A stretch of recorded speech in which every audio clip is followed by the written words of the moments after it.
Welcome po sa aking YouTube channel. Sa mga hindi pa po nagsusubscribe, please click the subscribe button po at huwag kalimutang i-click notification bell para ma-update po tayo sa mga new upload videos.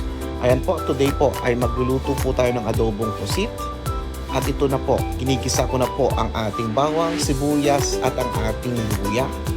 Ayan po, at hinalo ko na rin po ang ating nilinis na at kinatpong pusit. Ayan po. Igisa-gisa lang po natin.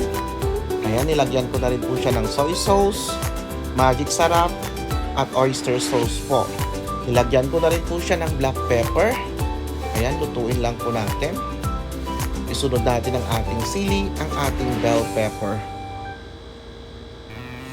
Ayan po, nilagay ko na po ang ating sili at ang ating bell pepper po.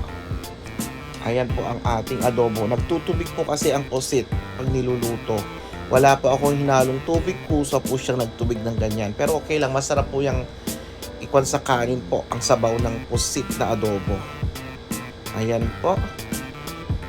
Okay na po yung lasa, nilagyan ko na rin po siya ng magic sarap. Ayan na po.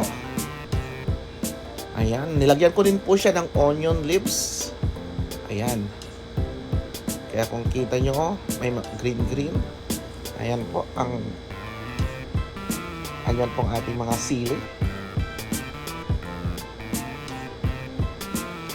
Ayan na po, malapit na pong maluto at kain na po tayo ng ating adobong pusit. Ito na po ang ating finished product po, ang ating adobong pusit. Ayan po. Ganyan po siya at masarap po. Nasa sa inyo kung gusto niyo po.